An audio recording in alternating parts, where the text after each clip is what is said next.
So yeah, just did you get that photo that I sent you? I sent you like this sequence of you. It's like on a pretty big.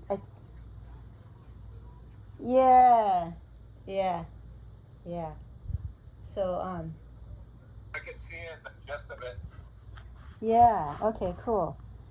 Yeah. So I mean, I guess just start out like, how did you end up at Pipeline? How did I end up at Pipeline? Yeah. Like, I mean, what drove you like to go there? Yeah. Okay. Yeah. So are you recording? Yeah. Or should I talk slow? This is Tamayo Perry. Aloha. This is Tamayo Perry. 47 years young, and I've been serving pipe since I was 12 and a half, and surfing big pipelines since probably about 14 and a half. Wow, that's crazy. I didn't know And that. so, yeah, what lured me to pipe, or how did I end up becoming a pipe fixture, or being fixated on pipe, I should say, was kind of by default. Like, I've always known about Pipeline, being that my dad's a first-generation surfer who's been in love with it, and kind of always has taught me the history of the place. But yeah, I wasn't really even a surfer in the early years. I was more a recreational boogie boarder, just getting beat up at little beach breaks and stuff, as kids do. And the way I got involved in pipe, again, like I said, it was kind of a little bit by default, or like random circumstances, but I ended up meeting Jack Johnson, which was you and Sean's old neighbor back in the day. Yep. And met Jack in 7th grade when he was coming from Sunset Elementary, and I was coming out of Haulu Elementary to go to the big leagues as far as Kahuku High and Intermediate is concerned. Right. And then, so me and Jack hit it off at an early start. Once we met each other, we became pretty tight best friends. And it was kind of my home away from home. I probably spent more time there than at my home in Haulu with my mom. Wow. So I was kind of like their Hanai brother / kid at the Johnson compound. No. And like I said, I was kind of a late bloomer compared to all those boys. Like, Jack and all his crew were well advanced just by being like basically the pioneer big wave surfers and pipe chargers and Waimea chargers like Jeff Johnson. So I kind of, like I said, I was the late bloomer, late starter, kind of a little bit the outcast of the group, but I fell in love with pipe pretty much at an early age, right around 12 and a half, 13, when I started experimenting with it. And in those days, I was probably only surfing it in about to me, 3 to 5 feet. 5 feet was like a big milestone or accomplishment when I was about 12 and a half to actually be out there amongst pipeline at that size. Right. And then what happened? So yeah, I was kind of stuck in that phase, just trying to better my surfing all around. And like I said, I was kind of the kook of the group. And so the good thing about hanging out with really good surfers is it helps you accelerate at a pretty quick rate. Yeah. So by the time I was 14, I remember the guys were starting to step up, going out a little bigger, and I was kind of, my comfort zone was about that 5 foot range. Yeah. And then my dad actually brought me on my first trip out of the Hawaiian Islands for a cool surf trip to Puerto Escondido. Wow. And then instinctually, I was like, this is a beach break. This is like Eukai, and I'll max Eukai out. You know what I mean? So I was thinking that, this is I can charge and push my level over here, not realizing that Porto, as they call it, the Mexican pipeline, and it's probably actually even more powerful pound for pound than pipeline itself. Wow. But when I came back from that summer, I just had turned 14, and when I came back, I was pretty itching to give pipe a legitimate, serious try. So I started getting in a big, badass pipeline when I was 14 and a half. I remember getting my first Pacific 8-foot wave under Lake Derica and all the heavyweight chargers of all the permanent heavyweight fixtures of pipeline at the time. Yeah, name off a few of those. All the guys that I had to like kind of pay or pretty much open the path for or get the hell out of their way. Because back in the day, like weird out kids nowadays that are developing out there, they're all wearing helmets and just kind of running amok. Yeah. Not their history, but when I was growing up, like I said, my dad kind of packed my brain with the surfing history and where the hierarchy was. Right. And so I had the most heaviest crew you could ever imagine trying to ride on their coattails, but the guys were like Genki Aloha in his prime. It was like Jericho was already kind of becoming the prince of pipeline. You had Marvin Foster. You had the twins, which is the Napoleon twins, Darren and Aaron and Darren Napoleon. Yep.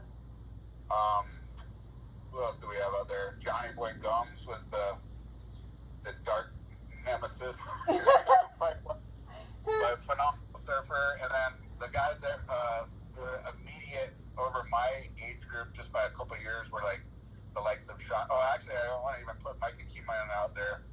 Mike kind of ruled on the second reef. He was a really good motivational factor for me out there. Really humble, nice Hawaiian, smooth Hawaiian surfer that actually was really kind to the next generation. Cool. Really giving in that sense. But then I had even guys like I said, like crazy heavyweights that didn't give a crap if you're a kid or tourist, or even one of the boys there. They like did their best to rule the show, and that was like the likes of Johnny Boy Gomes and even the crazy character known as Dave Anti or Roadblock. Who was a terrifying fixture out of pipeline for a while. Oh, that's funny. Am I forgetting anyone? Who else was in that era? There were some other guys I'm not. There's a lot. But you're telling a lot of good ones that other people haven't mentioned. It's hard to remember the ones that aren't still there as much. You know what I mean? Yeah, exactly. I mean, shoot, you had like kind of the odd characters. Like I remember watching John Dom. I was kind of blessed to like live in when I was coming into pipeline, I was still able to overlap with some like all-time old school legends, right, and be able to see their kind of last seasons out there as I was kind of developing and getting my foot deeper into the door at pipeline. right. And so like I would see guys like John Dom who would just blow me away. Wow. Who like nobody probably even knows about that guy, but he used to charge like pipeline ledge as big and bad as it got. He was pretty psychotic. No way. That's cool. I don't even know who that is. I remember there was like... John Dom, yeah, if you look him up, he always had the bright flamboyant colors like in the early phase before everyone was going ultra flamboyant. Wow, that's cool. Yeah, that's great. All right, well, you know, so that day I sent you that one photo is like, Yep. That's 2005. That was 2005? Yeah, that's November 16th, 2005. And you know what? I know Sean has so many good shots of you, but for some reason I can't find them. Yeah, I remember Sean was always the guy, because obviously you guys live right next to the Johnsons, so yeah, he would always just sneak out on your guys' balcony and then just fire off a couple of like dark shots, and he has some, I would imagine, some crazy nostalgia photos from when I was kind of just stepping into the game. Yeah. So what about that? Do you remember that one day at all with that photo at all, or? Dude, like I said, it's a little blurry. Was it on a red board? Yeah, I think that was the day. I have a picture of this guy. I think his name is Gabriel. It was massive pipe, right? It was yeah. Like 8 to 10 with 12-foot second reefers coming through. Yeah, at least. Yeah, and I think the wave that Sean snapped at me, that sequence shot you sent, is like a legit massive second reefer, if I'm not mistaken. Yeah. I don't. It's funny, like, and you should quote me on this, but I always like think of the song "The Doors." Like, this is the end, when he starts rambling off and talking about the snake is long, 7 miles. So they said wrote that song about pipeline and the 7 Mile Miracle. No way. That's funny. Yeah, he's talking about the snake is long, 7 miles. I don't even know that song. I don't think. Maybe I do, but that's a good one. You know, it's a common one. It was like an Apocalypse Now and all that. It's called This Is the End. Right on. Oh, so the snake is 7 miles. That's so... But yeah, pipeline, ironically to me, I've always loved about it, because the bigger the battery you go, and usually your best waves are the ones you don't remember. Yeah. So I said I've been locked into a 1 7 mile barrel and haven't quite come out yet. Yeah. So a lot. I got little glimmers and visions of certain barrels and waves, but overall, like all my best ones are just like a horrible drug addiction, like where you just get this ultra natural high, but you don't remember why or how you got there. That's crazy. Oh my gosh, that's so funny.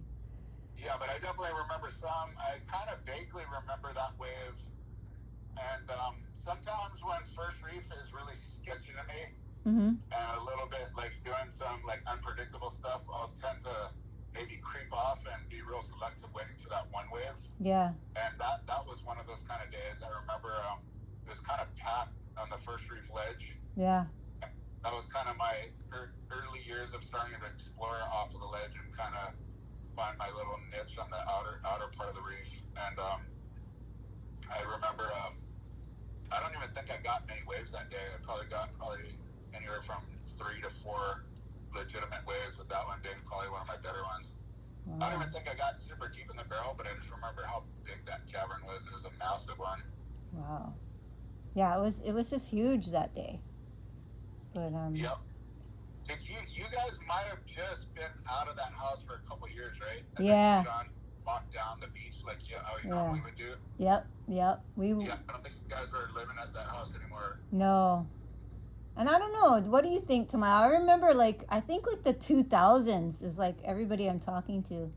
It seemed like the 90s and the 2000s were like pretty phenomenal. Like I guess I thought that was normal, but now I'm coming to find that actually this is more like normal. And that was more like, I want to say when I came into the game surfing pipe, and it's not like one of those, oh, you're just saying that because you're older now, and it's nothing to do with that. It really goes with the classic cycles of nature. Yeah. But I honestly think pipeline used to be like the most consistent world-class wave in the world. Wow. It broke regularly in perfection, like it broke in perfection on a regular note. Yeah. It is, to me today, nowadays, you'll get amazing pipe days, but they're more few and far between than before. It's like our swell directions have shifted over the last maybe decade or so. Yeah. But I want to say, when I was coming into being like kind of the hierarchy of pipeline, there was just a magical, probably decade to 12 years of pipeline being a consistent fixture on the world class scene. Yeah. Whereas always west and always just barreling off its head. Yeah, I agree.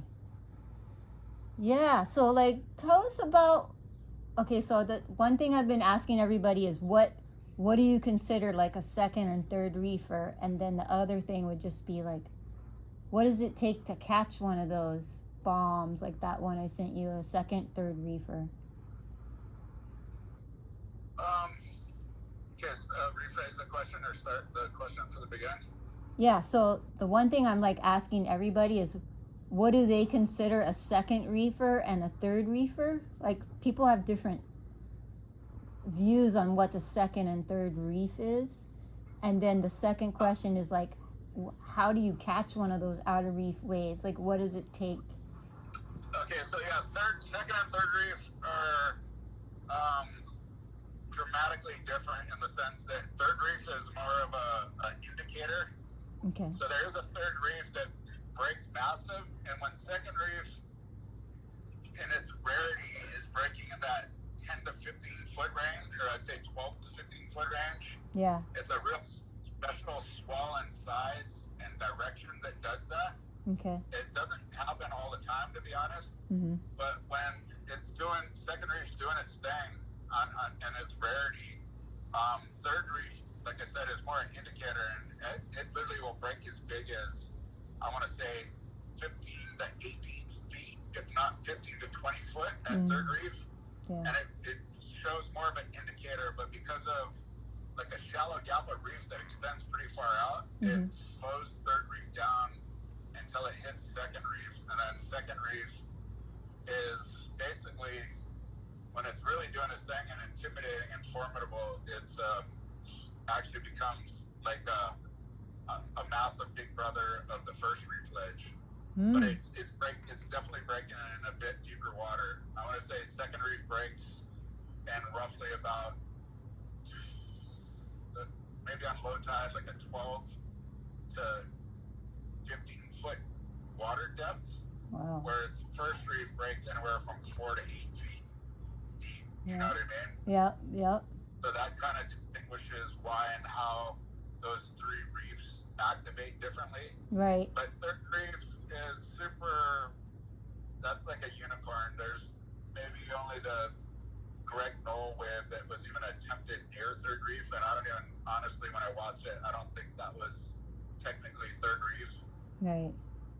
I have seen one of our lifeguard partners, Tao Hanneman, actually uses a rescue board and caught the closest thing to a third reef I've ever seen. Wow. In my pipeline history and existence. Right. And that was kind of the nutsest thing I seen, but he pretty much pronged it on like an 11-foot rescue board until he got to first reef, and he couldn't really slow down, so he ended up having an abort mission and jumped out like right before it stacked on the first reef. Oh. But yeah, so now I'm going, that's this kind of the dynamics of how those three particular pieces of real estate work out there. Right. But the thing with second reef that you're looking for or doing, I think number one is patience.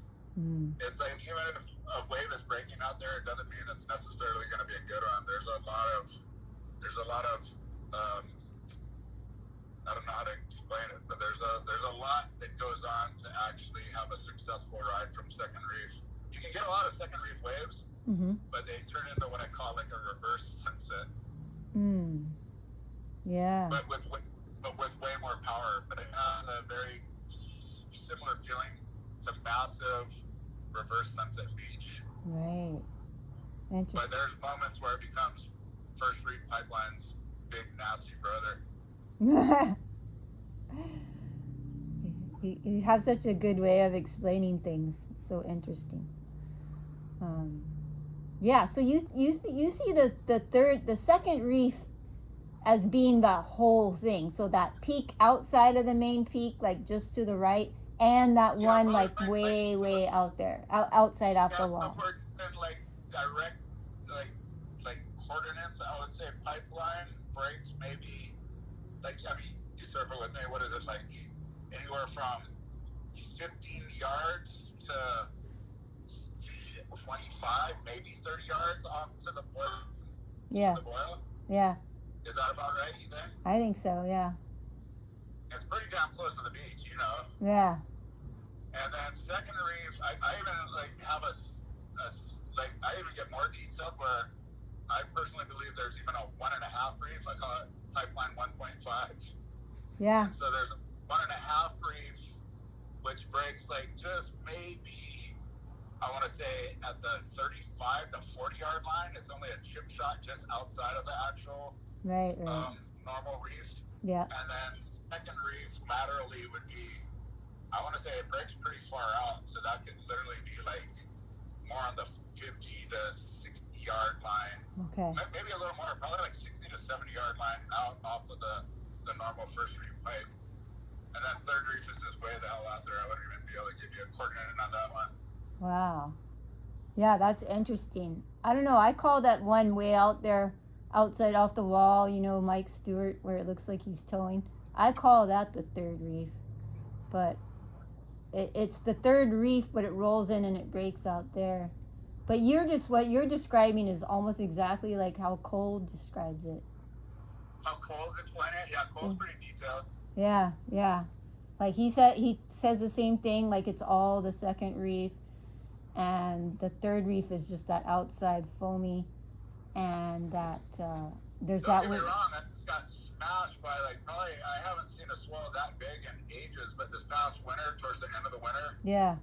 super howling wind day, or else it would have probably been the most best, perfect, massive second reef day I've seen since I got hit in the head, Oh which wow. was about 2008, I believe, was when I got smashed in the head. Right. And that was legit for 3 or 4 days. I want to say the first 2 days were like legit 12 to 16 foot second reef pipe. I remember that day. Top to bottom, like draining. Yeah. Like, it looked like massive Big Brother pipe.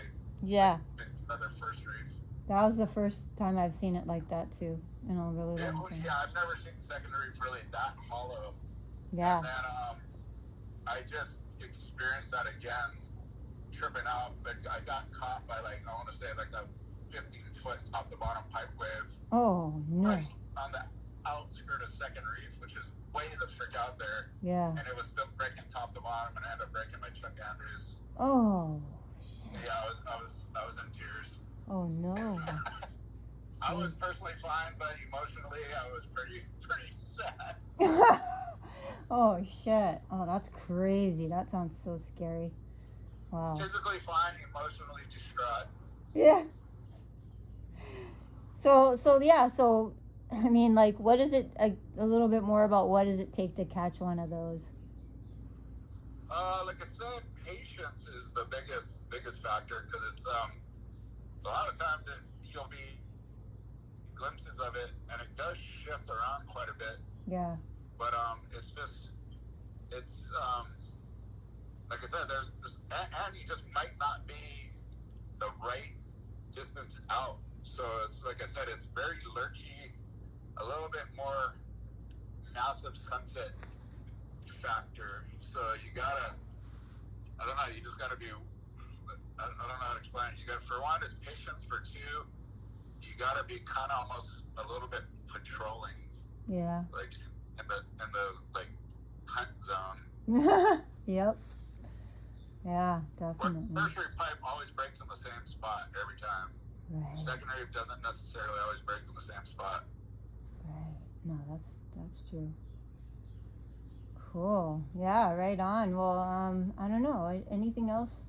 I mean, what's changed, I guess? It's a good question. The wave itself is still pipeline. No matter what, I would say on the crappiest of days, you're still going to experience pipeline to an extent. Yeah. There's no wave in the world like it, and I've been all over the world challenging myself to the world's craziest slabs and barrels, and pipe is definitely a formidable opponent. It's very intimidating, but very exhilarating at the same time, and very addicting.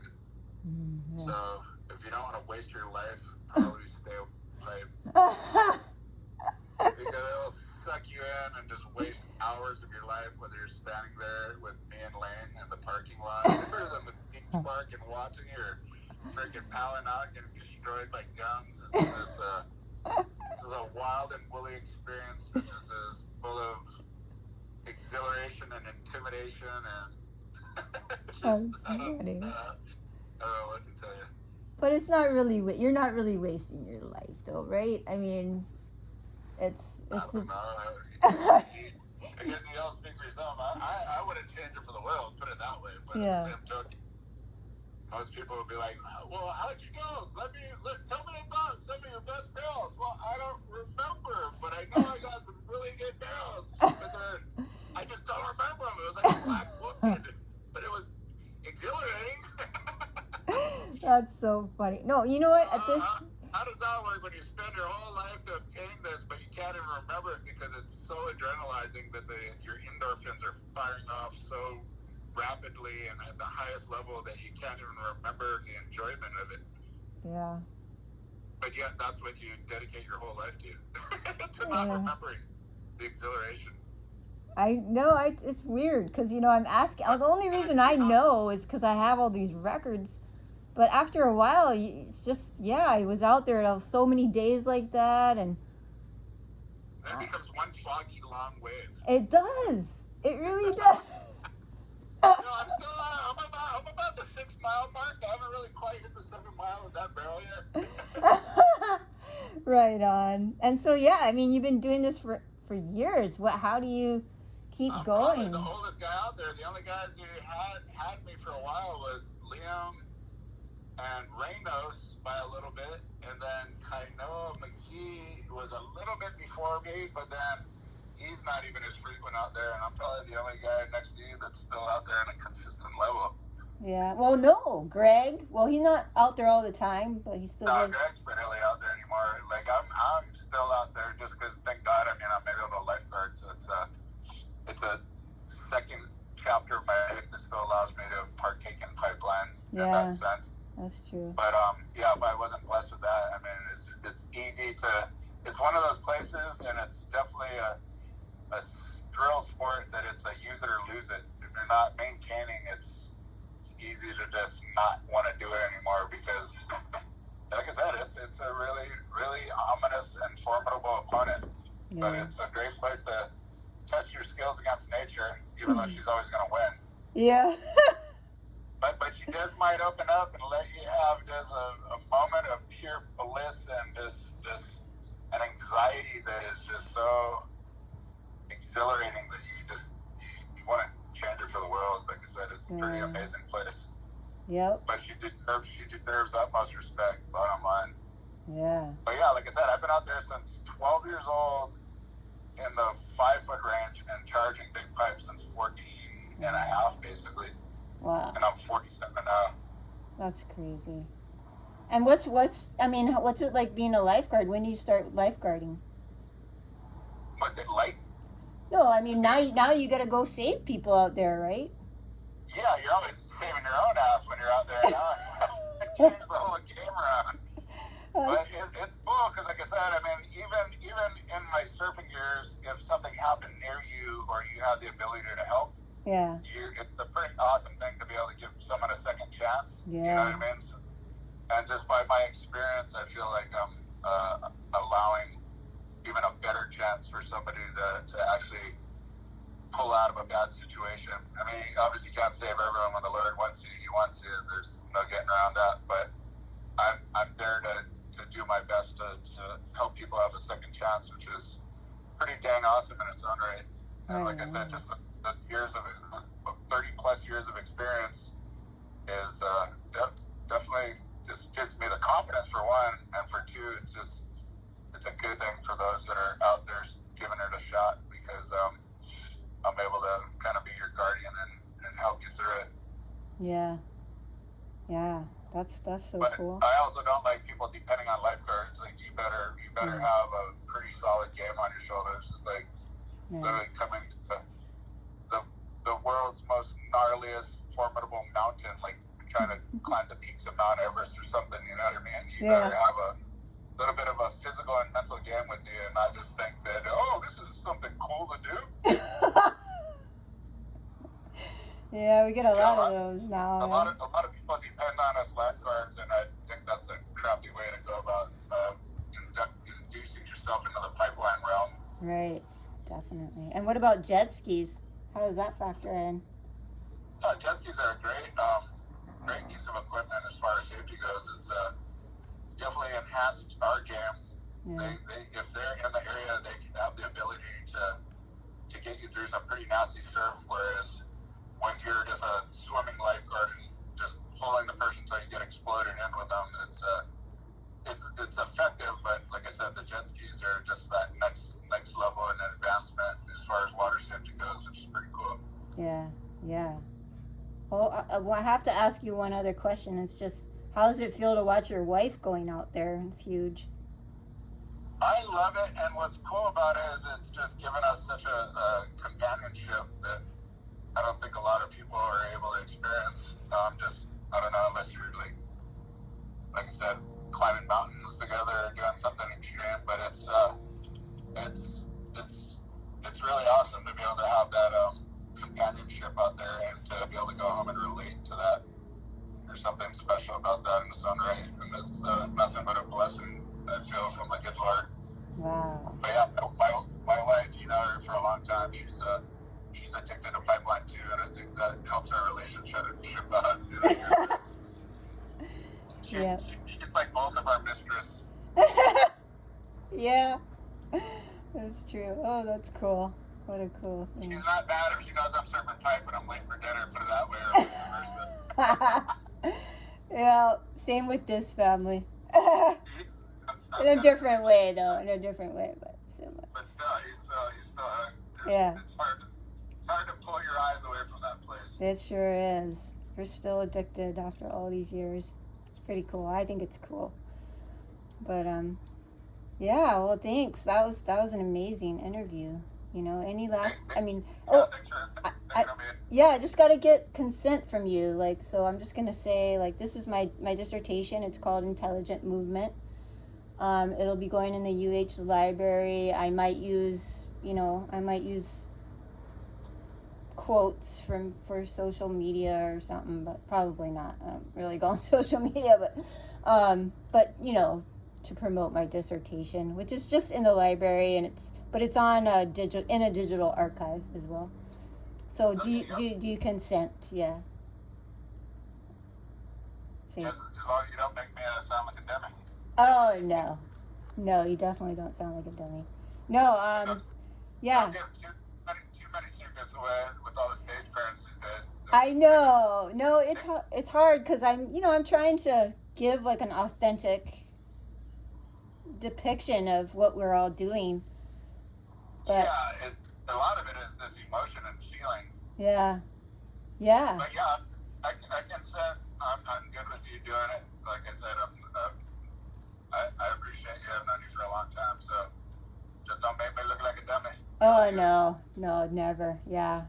I'm gonna try to send it to everybody before I produce it, in case you're like, nah, take that out, or whatever. No, I've read your writing before. You do a pretty good job, so I think you. Yeah. So I'll you guys trust me. I have anxiety about it. Like, I know I got to do this respectfully, and thank you so much. I really appreciate you giving me your words. Doing that, bowls and pipe are your main two target points. Yeah, I just do those two because those are my spots. Nice. Good, yeah, good, and I got the bowls stuff, and it's all we talk about the early days.